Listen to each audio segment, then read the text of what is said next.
मैया सुन लो मेरी मां।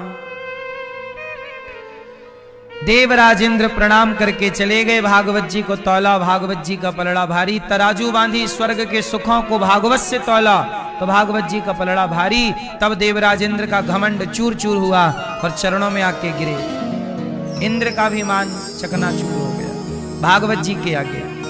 ऐसी भागवत जी हैं जो आप सुन रहे हैं। एक बार नारद जी सारे तीर्थों का भ्रमण करने निकले। कहां कहां गए? पुष्करम च प्रयागम च काशीम गोदावरीम तथा हरे क्षेत्रम कुरुक्षेत्रम श्रीरंगम सेतुबंधनम। सारे तीर्थों में गए पर क्या देखा? सत्यम नास्ति तपः शौचम दयादान। मुझे तो लोभ है कि देखो इन माओ की सेवा का सौभाग्य मुझे मिल रहा है। कोई बेटा अपनी मां को घर से ना निकाले, कोई बेटा अपने मां की सेवा से भागे ना, पर जितनी मां यहां आती हैं उन्हें मैं यहां से भगा तो नहीं सकता ना। मेरी मां, उन माओं की सेवा के लिए मैं काम करता रहता हूं। आज 311 मां हैं, कल कोई और मां आएगी, उसे कहां रखेंगे? तो उनके लिए कमरे भी तो बनवाने पड़ते हैं, व्यवस्थाएं भी तो जुटानी पड़ती हैं। बोलो हाँ या ना? आज गौरी गोपाल गुरुकुल में 150 बच्चे पढ़ते हैं। मुझे लोभ है कि आज 150 पढ़ रहे हैं तो कल 300 पढ़े, फिर 500 पढ़े और सब बच्चों को मैं पढ़ाऊं। आज यहाँ 150 बच्चों का रहना खाना पढ़ना लिखना आप सबके सहयोग से होता। तो बताओ मेरा ये लोभ सही है कि गलत है? बोलो मेरी मां। तो बताओ लोभ अच्छा है कि बुरा है? हाँ, लोभी होना चाहिए। आप भी लोभ किया करो कि हम भी रोज संतों की सेवा गौरी गोपाल में नित्य किया करेंगे, हम भी सेवा का लोभ करेंगे। यहाँ हजारों संत जो भोजन करते हैं पर डे गौरी गोपाल में, 2-4 संतों को आप भोजन कराओ अपनी ओर से और सेवा का लोभ करो कि आज की रोटी हम बंटवाएंगे, आज की सेवा का मौका हमें मिलना चाहिए। क्यों? ये लोभ अच्छा है? पराई औरत का लोभ बुरा है, पराए पुरुष का लोभ बुरा है, पर धन का लोभ पराए धन का बुरा है।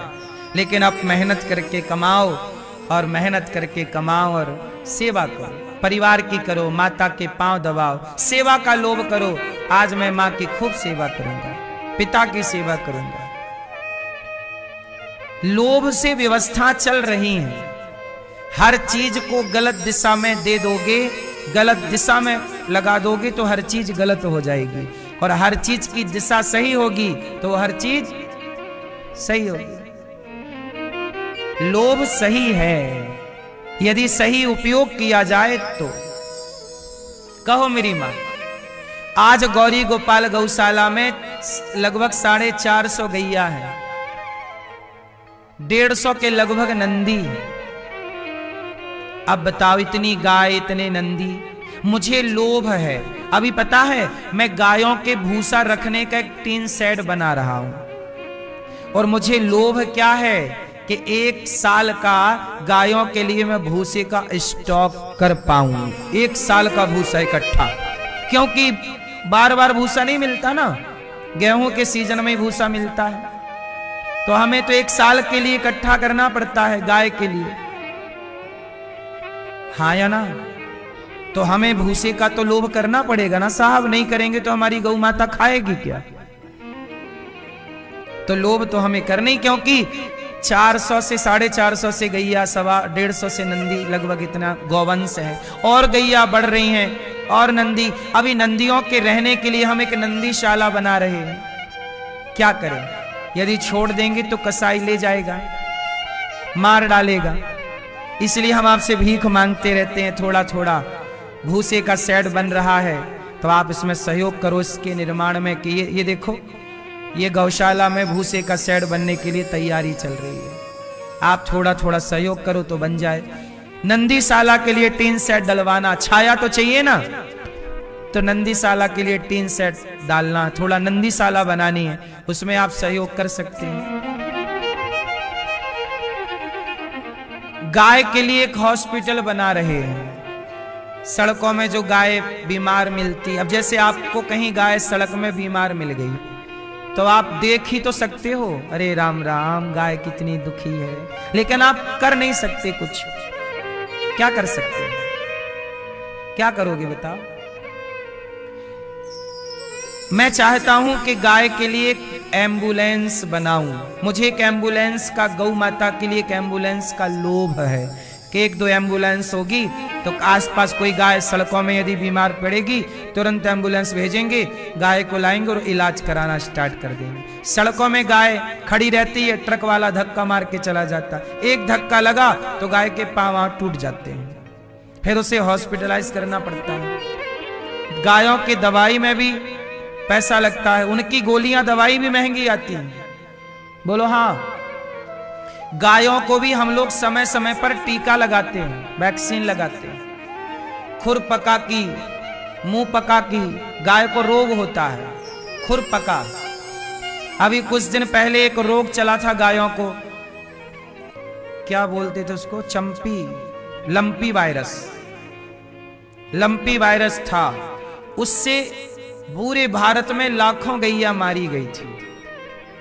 अब हम लोग उस वायरस का वैक्सीन लगवाते हैं गायों को हर साल, खुरपके की। अब वृंदावन का पानी खारा है, खारा है।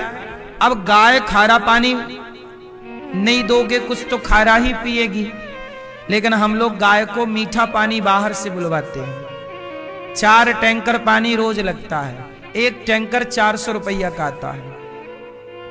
ये केवल पानी का खर्चा है गाय के रोज का। हरा चारा खरीदो, चोकर, गुड़, अभी सर्दी है दलिया बनाते हैं गायों के लिए। ये सब गायों के खर्चे हैं रोज के। आप सहयोग करो या ना करो, केवल गायों का ही खर्चा लगभग 40 से 50 हजार रुपए रोज का खर्चा है, लगभग।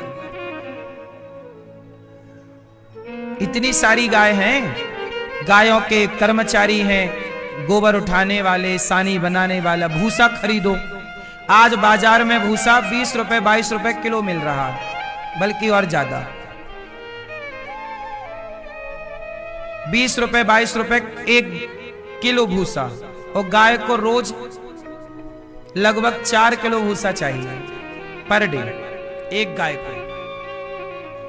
और फिर हरा चारा अलग खरीदना पड़ता है, उसमें चोकर अलग, खल अलग, दाना अलग, ये सब सेवाएं हैं। पानी, हर चीज का खर्चा है। इसलिए कहता हूं कि गौ सेवा जरूर किया करो। घर पे नहीं रख सकते आप गाय, गौशालाओं में भी गाय रखना बड़ा कठिन है। सरल होता तो सबना गौशाला बना लेते। आप सब सहयोग नहीं करेंगे तो गायों का गौशालाओं में रहना भी संभव नहीं है, क्योंकि कुछ ना हो गाय के पास पर भूसा तो हो। इसलिए आप लोग एक ट्रॉली भूसा ही दे सकते हैं। तो आप लोगों के सहयोग से अब हम लोगों को देखो, अभी जैसे ही गेहूं का सीजन आएगा हम लोग किसानों के हाथ जोड़ने शुरू कर देंगे, भैया अपना भूसा हमें दे दो। जलाओ मत, खेत में आग लगा देते हैं ना किसान। आजकल हार्वेस्टर से कट जाता है, और हार्वेस्टर से गेहूं कटा तो जो उसकी बाली थी उसका तो गेहूं निकल आया, लेकिन जो डंठल लंबा वाला होता है, पराली जिसको आप बोलते हैं, उस पे किसान लोग आग लगा देते हैं, और वो आग लग गई मतलब गाय का भोजन गया। तो हम लोग कहते हैं कि भाई इसका भूसा बनवाओ, पैसे ले लो। तो किसानों को पैसे देके हम लोग भूसा खरीदते हैं। तो भूसा बहुत कम मिलता है। तो आप लोगों से यही प्रार्थना, एक एक ट्रॉली, आधा ट्रॉली, जो आपकी भावना बने, गौ माता के लिए भूसे का सहयोग। तो जीवन में दान जरूर करना चाहिए, चाहे थोड़ा ही सही। तो हम आपको ये बात केवल इसलिए बता रहे थे कि लोभ करना अच्छा है, लोभ अच्छी चीजों का हो। मुझे लोभ है कि गायों का हॉस्पिटल भी बनाऊं, तो गायों को इलाज जितना हो सके दे सके। क्यों? हमारे सामने सड़क पे गाय तड़पती रहे, किसी की भी गाय हो, गाय आपकी हो या सड़क पे हो, उसकी सेवा करना हम सब सनातनियों का धर्म। गाय के लिए एक एम्बुलेंस, जैसे आपको कोई बीमारी होती है आप एम्बुलेंस बुलाते हो, आती है, पर गाय के लिए कोई एम्बुलेंस नहीं आती, तो हम लोगों को बनानी पड़ेगी व्यवस्थाएं। तो लोभ अच्छी चीज है यदि सही दिशा में है तो। अब जैसे हमने आपको बताया क्रोध अच्छा है, लोभ अच्छा है, कोई भी भगवान की बनाई चीज बुरी नहीं है, उपयोग बुरा है तो लोग बुरा कहने लग जाते हैं। तो वक्ता कैसा हो, विरक्तो वैष्णवो विप्रो वेद शास्त्र विशुद्धिकृत दृष्टांत कुशलो धीरो वक्ता कार्योति निष्प्रहा। सनकादियों के मध्य भगवान प्रकट हुए, गौकर्ण जी ने धुंधकारी को भागवत सुनाई, फिर भागवत दूसरी बार सुनाई, परम गति हुई सबकी। भगवान ने गौकर्ण जी को हृदय से लगाया, सनकादियों के मध्य भगवान प्रकट हो गए, सब भगवत धाम गए। जन्माद्यस्य यतोऽन्वयादितरतस् चार्थे स्वभिज्ञः स्वराट् तेने ब्रह्म हृदयादि कवये मुह्यन्ति यत्सूरयः।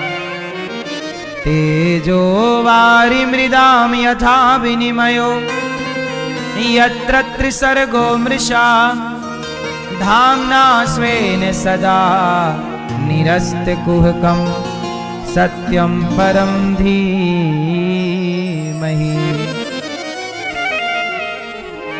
जन्म आदि यस्य जन्माद्यस्य, जिस परमात्मा के द्वारा सृष्टि उत्पन्न होती है। हम जन्मा हैं, जन्माद्यस्य, हम जन्मा हैं और भगवान अजन्मा है। तो हम जन्मे हैं तो हम मरते हैं, भगवान अजन्मे हैं तो वो नहीं मरते। तो हम कैसे हैं, जन्मे हैं। बोलो हाँ। अच्छा एक बात बताओ, मनुष्य का धर्म क्या है? टोपा वाले भैया बताएंगे मनुष्य का धर्म क्या है, जोर से। क्या करना? ठीक। पीछे वाली मैया, धर्म क्या है आपका? हैं? सेवा। भैया बताएंगे हमारे चश्मा वाले, क्या धर्म है मनुष्य का? है मानवता। क्या होती है ये मानवता? बकरा काटना, मछली मारना नहीं। मैया, धर्म किसे कहते हैं? मनुष्य का धर्म क्या है? आप मनुष्य हैं, आपका धर्म क्या है? 84 लाख योनियों में भगवान ने आपको श्रेष्ठ मनुष्य का शरीर दिया है। आपका धर्म क्या है? हर जीव के प्रति दया रखना, सबकी सेवा करना, सबको पानी, सबको भोजन देना, यही आपका धर्म है। पर हित सरिस धर्म नहीं भाई, पर पीड़ा सम नहीं अधमाई। किसी का दिल दुखाना अधर्म है और किसी को प्रसन्न करना, जोर से, धर्म है। इसलिए मेरी माँ, सबका भला करो, भला की जय भला होगा, बुरा की जय बुरा होगा। भला की जय भला होगा, बुरा की जय बुरा होगा। वही लिख लिख कर क्या होगा, यहीं सबको झुकाना है।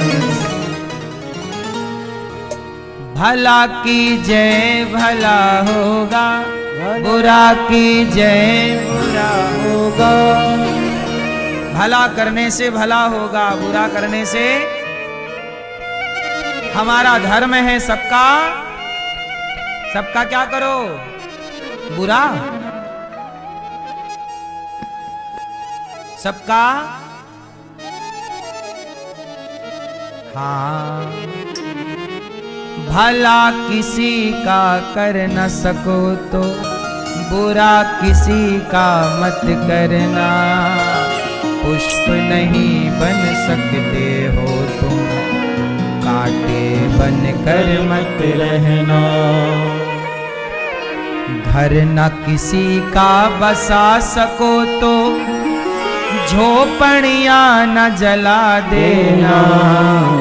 मलहम पट्टी कर न सको तो खार नमक न लगा देना। दीपक बन कर जल न सको तो दीपक बन कर जल न सको तो अंधियारा भी मत करना। पुष्प नहीं बन सकते हो तो कांटे बन कर मत।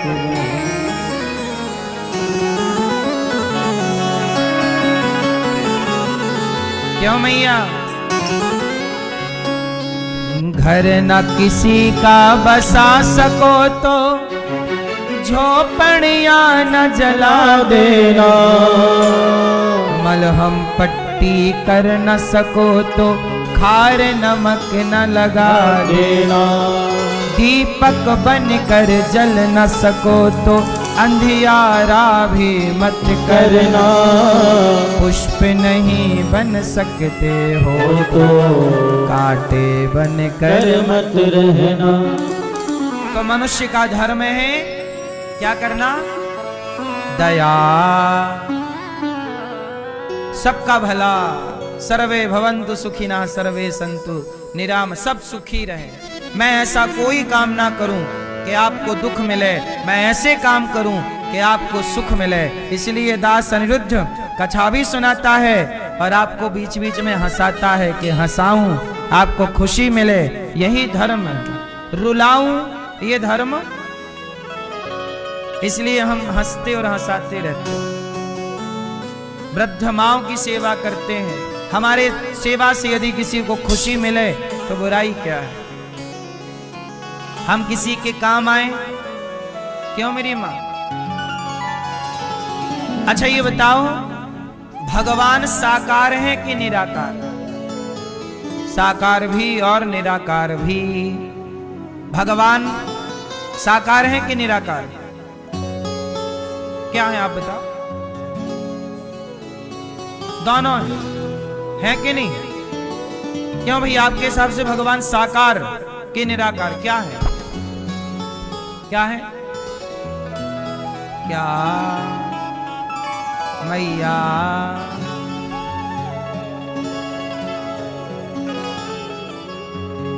बोलो मेरी मां।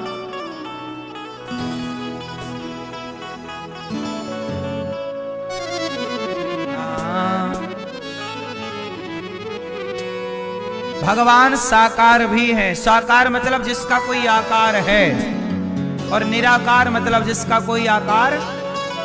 तो भगवान का आकार है राम, कृष्ण, नरसिंह, और भगवान का कोई आकार नहीं है, ब्रह्म, परमात्मा।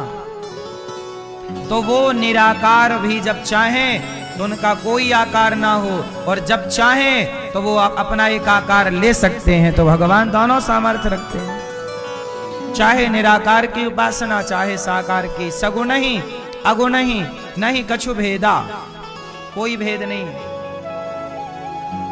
अच्छा ये बताओ, भगवान के अवतार कितने हैं? कितने? 49। कितने भैया? सुन रहा है न तू जो सुना रहा हूं मैं। दादाजी भगवान के कितने अवतार हैं? दादाजी को पूछो, कितने अवतार भगवान के?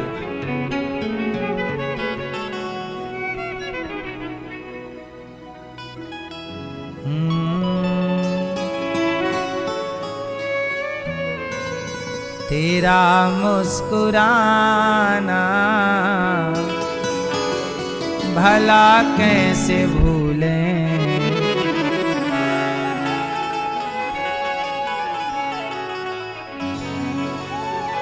भगवान के अवतार कितने हैं?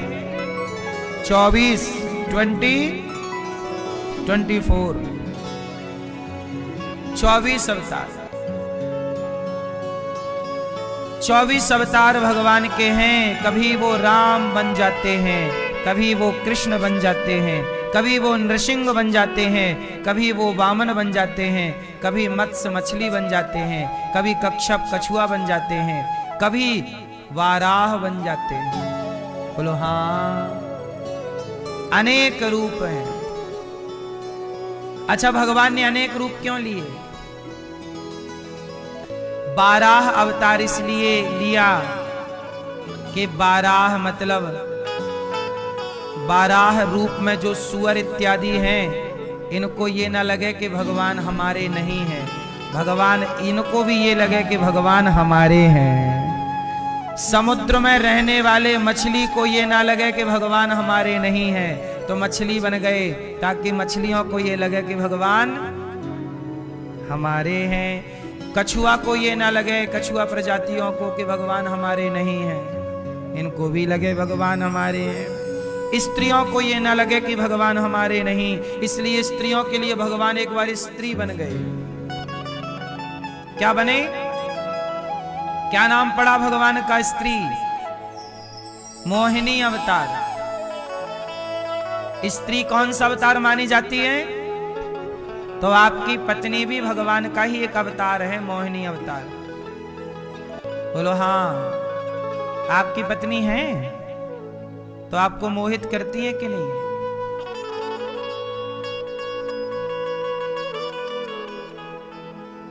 तो मोहित करती है पत्नी, तो मोहिनी का अंश है।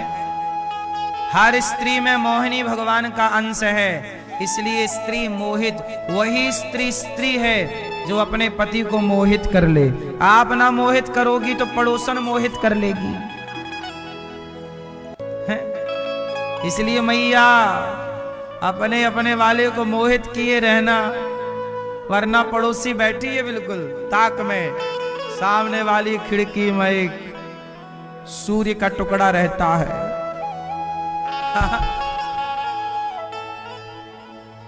कर लेगी मोहित, फिर रोगी आप, अरे पति हमारे पड़ोसन के चक्कर में पड़ गए।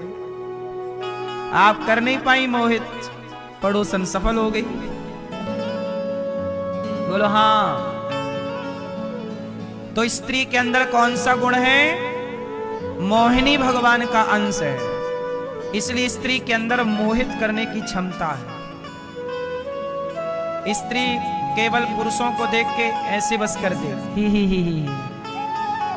बस कुछ पुरुष तो इतने ही में पागल, इतने में फिर उनकी पढ़ाई लिखाई मन नहीं लग रहा है कि हमें देख के हंसी का है। सही है कि नहीं? पुरुषों के अंदर कंट्रोलिंग पावर नहीं है, किसी को भी देख के पीछे भाग जाते हैं। अरे आपकी जीत तो तब है जब सुंदर से सुंदर स्त्री भी आपके अगल बगल हो, वो आपको देख रही हो, लेकिन आप अपने लक्ष्य से ना भटकें, आप किसी और देखने की जरूरत ना करें। ये आपकी जीत है। पीछे पीछे भाग गए तो आप कहां जीते, आप तो हार गए। बोलो हाँ। लेकिन पुरुष कभी स्त्री से जीत नहीं सकता। स्त्री और पुरुष की लड़ाई हो तो कौन जीते बताओ? सदा से स्त्री, बड़े बड़े साधु संतों को हरा दिया स्त्रियों ने, नहीं हरा दिया? बोलो हाँ। फिर सबसे ताकतवर इस धरती पर यदि कोई है तो स्त्री है। बोलो हाँ। रावण को देवता नहीं हरा सकते थे, एक स्त्री के चक्कर में सर्वनाश हो गया। बताओ, ताकत रावण की ज्यादा है कि सीता मैया की? फिर इसलिए हमारे यहां नारी को शक्ति कहा गया है। क्या बोला गया है? शक्ति। शक्ति की उपासना होती है। नारी ही शक्तिशाली है जो पुरुष से जीत जाती है, पुरुष हार जाता है।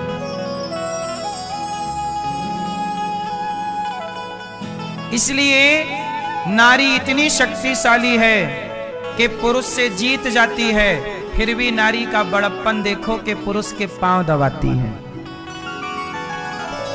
फिर भी नारी का बड़प्पन देखो कि पुरुष के चरण दबाती है बड़ी पर बैठी है चरणों में। यही बड़े का लक्षण है, जिसके अंदर झुकने की क्षमता है। झुकता वही है जिसमें जान होती है। क्यों? स्त्री पांव दबाती है पति के, इसका मतलब ये नहीं कि वो तुम्हारे पांव की जूती है। वो पांव इसलिए दबाती है क्योंकि वो बड़ी है और बड़े का बड़प्पन ज्यादा होता है। क्यों? मैं ये बात सही है कि नहीं?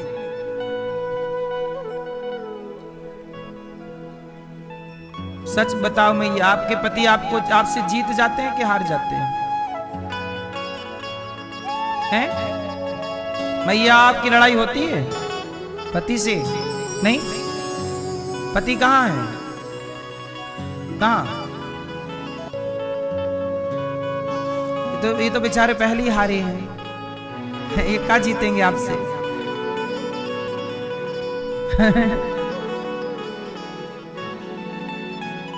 ये मैया आप जीतती हो कि हारती हो? आप जीत जाती हो। कभी पति जीत जाए, कभी पत्नी जीत जाए, ऐसे लड़ते रहा करो। एक जीतता रहे, एक हारता रहे, कभी अदल बदल के, है ना। सदा जीतने का ना रखो। कभी हार जाओ, कभी जीत जाओ, कभी हार जाओ, कभी रिश्तों में कभी जीत कभी हार। रिश्तों की हार भी जीत होती है। बाप बेटे की लड़ाई हो तो बाप से कभी जीतने की कोशिश ना करो, सदा हार जाओ। बड़े भाई से लड़ाई हो तो जीतने की कोशिश ना करो। कुछ रिश्तों में जीत जरूरी नहीं होती, हर जगह जीतना जरूरी नहीं है। कई जगह हार ही आपकी जीत होती है। भाई बहन की लड़ाई है तो भाई को हार जाना चाहिए, बहन को जिता देना चाहिए। देख लो ना, भगवान श्री कृष्ण जरासंध से हाँ जरासंध 17 बार हराए जरासंध को। बोलो हाँ। भगवान कृष्ण कितनी बार हराए? 17 बार हराए और 18वीं बार भगवान भाग गए मैदान छोड़ के।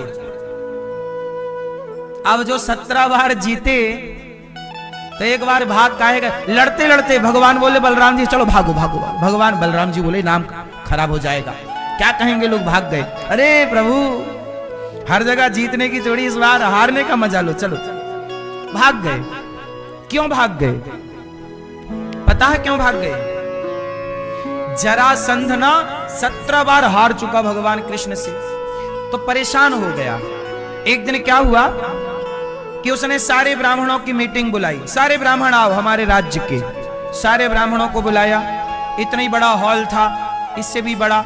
उस हॉल में सारे ब्राह्मणों को इकट्ठा किया और बाहर से ताला लगवा दिया। और जरासंध बोला बताओ, मैं कृष्ण से युद्ध करने जा रहा हूं मथुरा, बताओ मैं जीतूंगा कि हारूंगा? क्या कह रही है तुम्हारी भविष्यवाणी? अब सारे पंडित जी बोल रहे कि हार जाओगे तभी मरवा देगा, काट दो सबकी गर्दनें। कह रहे हैं हार जाओगे। तो ब्राह्मणों ने डर के कारण कह दिया कि जरासंध महाराज इस बार तो आप जीतोगे। अब सारे ब्राह्मणों को बंदी बना लिया ना, और सबको जेल में डाल दिया। तुम कह रहे हो कि जीतूंगा, यदि मैं हार गया तो तुम्हारी गर्दनें पहले काटूंगा, सबको मार डालूंगा एक तरफ से, और तुम्हारी बात सही तो पुरस्कार दूंगा। अब सारे पंडित जी तो बेचारे जेल के अंदर, सारे ब्राह्मणों को बंदी जरासंध ने, और सेना तैयार की और चला युद्ध 18वीं बार। और कृष्ण के सामने मथुरा, यहीं पे लड़ाई हुई। और जब लड़ाई हुई भगवान को पता लगा कि तो ब्राह्मणों को बंदी बना के आया है। इसने किसे बंदी बनाया है? निर्दोष, जिनकी कोई गलती। अब भगवान बोले कि यदि मैं जीत गया तो बेचारे ब्राह्मणों की हत्या हो जाएगी। तो ऐसी जीत किस काम की जो निर्दोषों की निर्दोषों के खून से रंगी हो जीत। भगवान बोले नहीं, इस बार उन ब्राह्मणों की रक्षा के लिए मुझे हार स्वीकार करनी चाहिए। और भगवान ने रणनीति अपनाई, युद्ध करते करते भाग गए। तो नाम क्या पड़ा? रण छोड़। बोलो रण छोड़ भगवान की। ये हमारे कन्हैया कैसे हैं? अर्जुन भाग रहा था, युद्ध नहीं करूंगा, उसे लगाया कर और खुद भाग गए। तेरी लीला का ना पाया कोई पार, तेरी लीला तू ही जाने। अब देखो, भगवान भाग गए, जरासंध को लगा मैं जीत गया। गया घर, सारे पंडित जियों को खोला, पांव धोया, सम्मान के साथ सोना चांदी दान किया। पंडित जियों ने जेल में घुसे घुसे भगवान से प्रार्थना की, हे भगवान इस बार जीत जाना, इस बार हार जाना, हार जाओ आप। पंडित जियों की प्रार्थना भगवान ने सुनी, हार गए। तो भगवान कई बार, देखो लीला है, कई बार भगवान जीते, कई बार हारे। एक बार हारे तो अब आपको ये वाली कथा नहीं पता होगी तो आप क्या कहोगे? अरे ये तो मैदान छोड़ के भाग गया। हमारे प्रभु जो करते हैं उसके पीछे कोई ना कोई कारण जरूर होता है। अब वो कारण पता ना होने से लोग कुछ भी बोलते रहते हैं। तो भगवान ये समझाना चाहते हैं कि हर लड़ाई जीतने की नहीं, कई बार अपनों की लड़ाई हारने की भी होती है। हार जाओ, जरूरी नहीं है कि हम हर लड़ाई जीते। पति पत्नी की लड़ाई हुई, यदि एक हार मान लेता तो तलाक क्यों होता? आज एटीट्यूड इस तरह का है कि लोग टूट जा रहे हैं पर झुक नहीं रहे। टूट रहे हैं परंतु झुकेगा नहीं साला।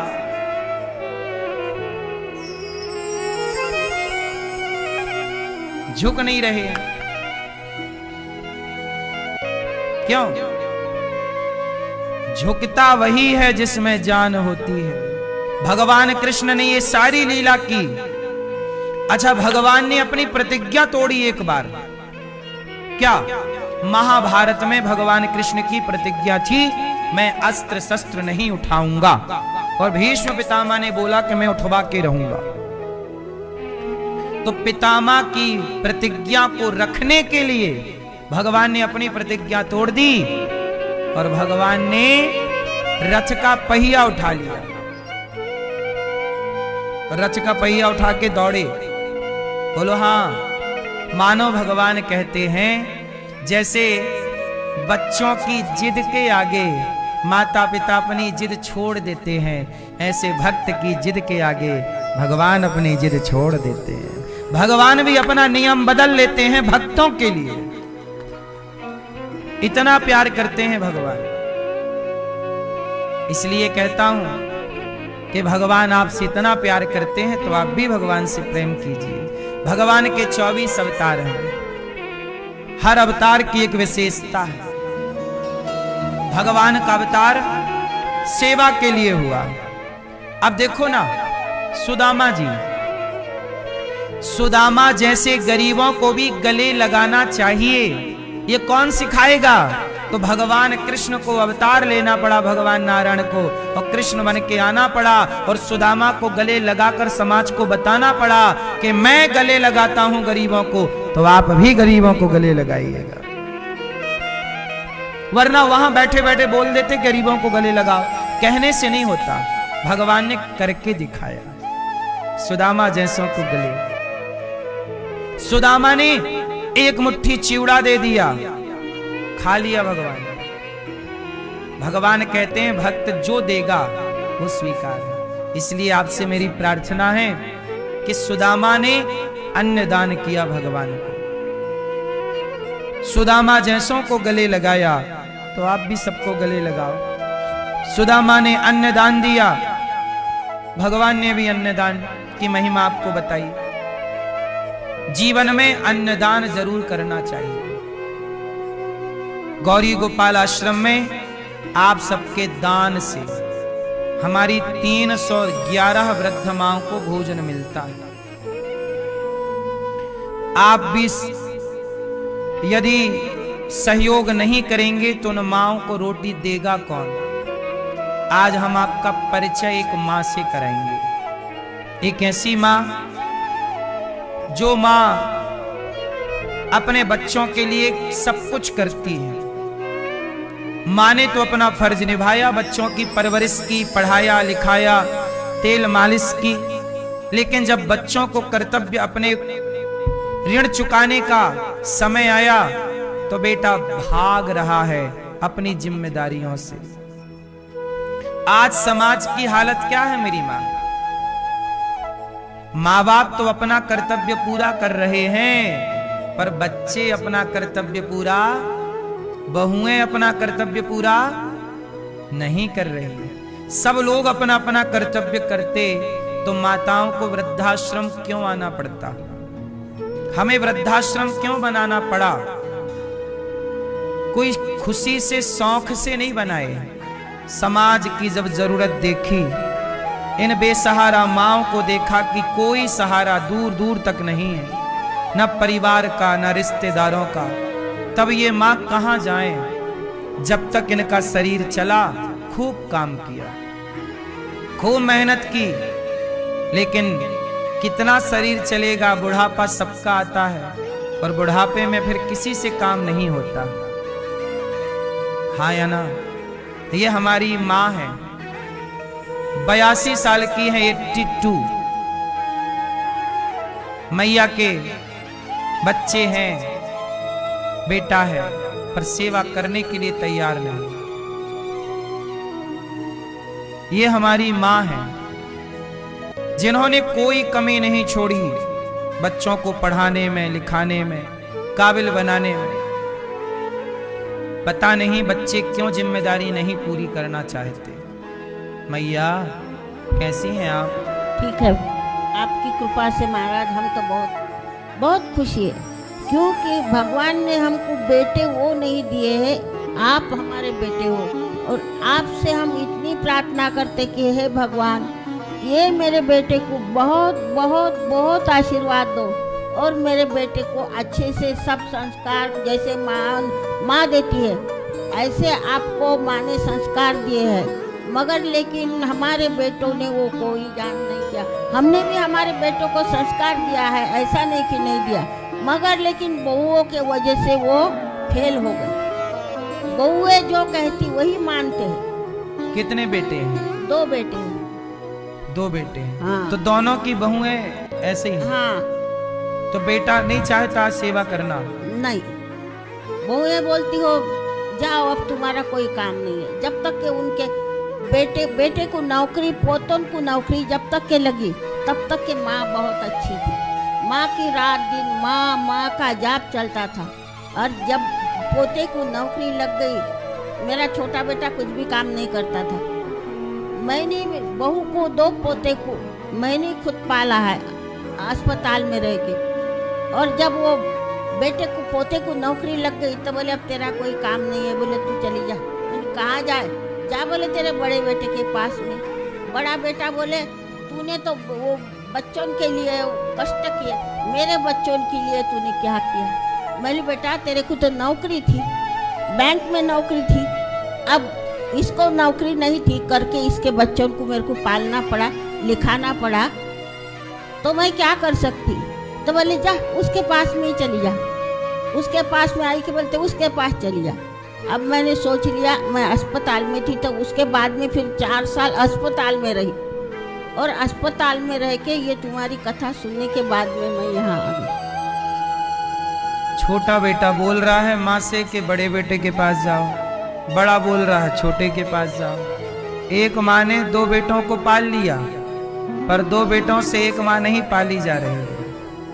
ये देखिए दुर्भाग्य।